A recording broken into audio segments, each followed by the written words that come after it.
My uncle, the boss of his family, is on trial for his life. In The Sopranos, Tony Soprano has plenty of people he dislikes, but his hatred for Ralph Cifaretto stands out like a bada bing dancer at Sunday Mass. I mean, we're talking pure, unfiltered disdain. Tony and Ralph actually grew up together in the old neighborhood, but by the time Ralph returns from a stint in Miami, Tony can't stand the guy. And it's not for trivial reasons like stealing the last gabagool at dinner. No, Tony views Ralph as obnoxious, disrespectful, and insubordinate. Basically, that one coworker who's great at the job but so toxic you'd rather quit than promote him.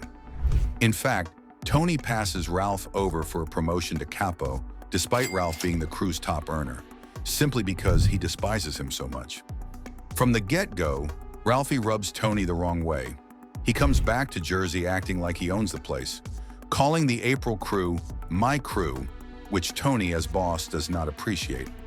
Ralph's also developed a nasty coke habit that makes him even more unpredictable. And to top it off, he's obsessed with the movie Gladiator.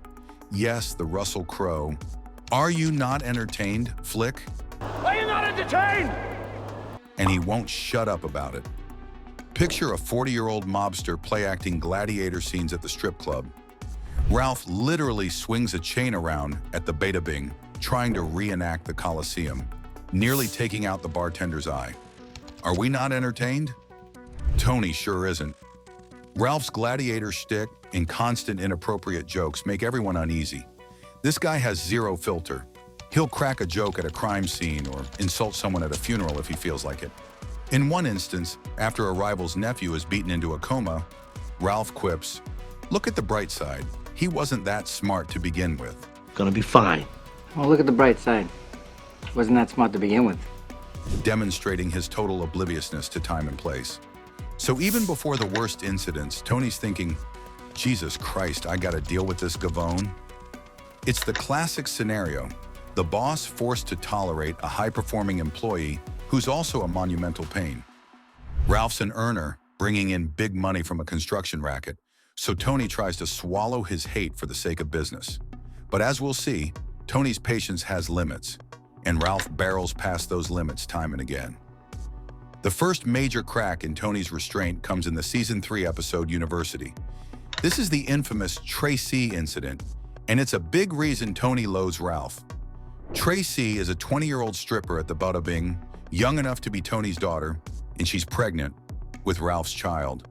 Despite Tony being a hardcore mob boss, he has a soft spot for the girls at his club. He sees them as human beings, imagine that. He even gives Tracy fatherly advice earlier in the episode.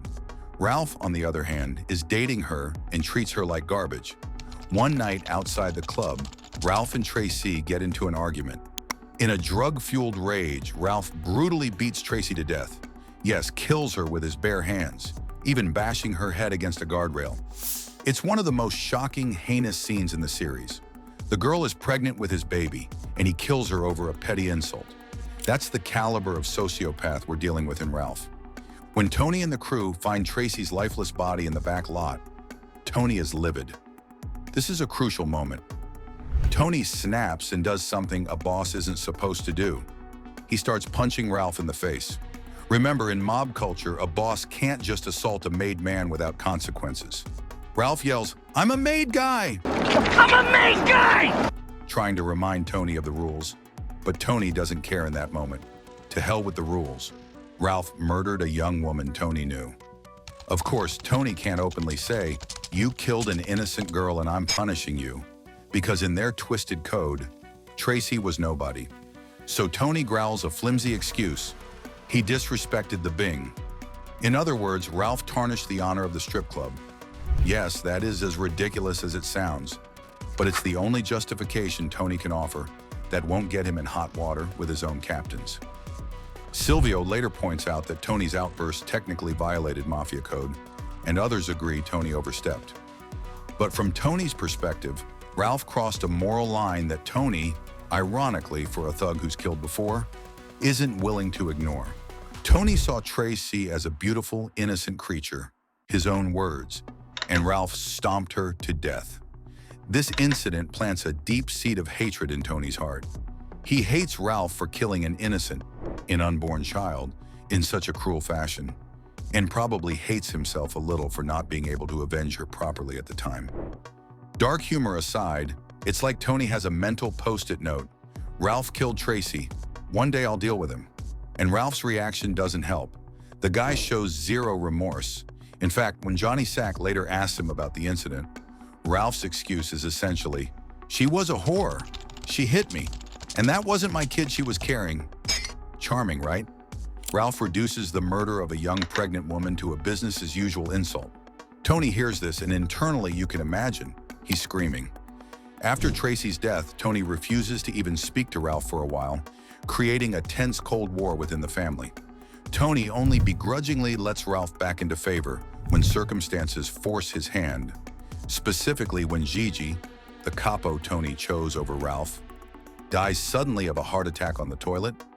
Tony has no choice but to promote Ralph to captain. Imagine Tony's luck. His least favorite person becomes his direct subordinate, heading the family's most profitable crew. If this were a sitcom, that's the setup for a very dark workplace comedy. If murdering Tracy lit the fuse of Tony's hatred, the next big explosion comes with Jackie April Jr. This is personal on another level. Jackie Jr. is the son of Tony's late best friend, Jackie April Sr., who was acting boss before Tony. Tony feels some obligation to mentor Jackie Jr., or at least keep him out of trouble, kind of a surrogate uncle role. Ralph, meanwhile, is dating Jackie Jr.'s mom, Rosalie April, positioning himself as a pseudo-stepfather figure. But Ralph is the worst role model imaginable. Jackie Jr., egged on by one of Ralph's nostalgic gangster stories, decides to rob a card game. The heist goes south fast. Jackie ends up shooting at made men and even kills an innocent dealer named Sunshine. It's a total mess, and a cardinal sin in mobland for an unmade kid to shoot made guys. Now Tony has a dilemma. Jackie Jr. screwed up big time. As boss, Tony should greenlight the kid's execution, but as a family friend, Tony is torn and initially tries to spare Jackie Jr.'s life. Who steps in? Ralph Cifaretto. Ralph is directly responsible for handling the fallout and ultimately gives the order to have Jackie April Jr. killed, carried out by Vito, one of his guys, with Tony's gloomy assent. Tony lets it happen, but he's not happy about it. Imagine being Tony. You promised your dying friend you'd look after his son, and now that son is dead, partly thanks to the influence of a loudmouth like Ralph. To pour salt in the wound, Ralph had been filling Jackie Jr.'s head with romantic tales of old-school mafia exploits, exactly the opposite of what Tony told the kid. Tony wanted Jackie Jr. to become a doctor or an architect, not a gangster. After Jackie Jr.'s death, Tony has to console Rosalie April at her son's funeral, watching her sob, all the while knowing her boyfriend Ralph basically got her kid killed. And what does Ralph do? Soon after Jackie's dead, Ralph dumps Rosalie and starts shacking up with Janice Soprano. The audacity of this guy, he causes Rosalie unbearable grief and then doesn't even stick around. Tony notices that. He's disgusted by Ralph's lack of loyalty and basic decency. It's one more log on the hatred fire. Ralph's mouth almost gets him killed again with the infamous Ginny Sack joke. Ralph makes an insulting joke about New York boss Johnny Sack's wife, Ginny. I hear Ginny Sack is having a 95-pound mole removed from her ass. 98 pounds? I hear Jenny Sacks getting a 95-pound mole taken off her ass. Johnny Sack is furious and secretly orders a hit on Ralph. Suddenly, Tony finds himself in a political nightmare, caught between his top earner and his New York allies. Tony has to play diplomat, smoothing things over to save Ralph's skin. An irony, since Tony would love to see Ralph gone, just not at the cost of a mob war he didn't sanction. Ultimately, Johnny Sack stands down, but Tony is seething that Ralph's mouth almost dragged New Jersey into a deadly dispute. Ralph's wagging tongue made Tony look bad and caused endless headaches. Let's not forget the personal slight of Valentina La Paz. Valentina is Ralph's girlfriend until she catches the eye of Tony. She complains about Ralph's bizarre sexual fetishes, think wigs and, toys, and starts an affair with Tony. Soon she dumps Ralph to become Tony's mistress. It's an alpha move over a guy he hates. Tony essentially cucks Ralph, taking his girl right out from under him. Did Tony do it just to spite Ralph? Probably not. but you better believe he secretly enjoyed it. All this tension finally explodes in the episode, Whoever Did This? The catalyst? A racehorse named Pie Oh My. Ralph buys the horse, but Tony becomes emotionally attached, even paying the vet bills when she falls ill. Then, the horse dies in a suspicious stable fire. Tony suspects Ralph torched the place for insurance money. Ralph's casual reaction, "It was a f***ing horse," is the final straw. Tony confronts him in his kitchen. The tension erupts into a brutal fight, and Tony strangles Ralph to death with his bare hands. As he chokes him, Tony snarls, "She was a beautiful, innocent creature, and what'd she ever do to you?" It's catharsis for Tracy, for Pie Oh My, for everything Ralph represented. Tony's subconscious might recognize a bit of Ralph in himself, but by killing him, he symbolically tries to destroy that part. Tony Soprano hated Ralph Cifaretto for being the embodiment of everything he despised: cruelty, chaos, insubordination, and the brutal reminder of how thin the line is between a man with a code and a complete monster. Ralph wasn't just a problem, he was a curse. And in Tony's world, there's only one way to break a curse: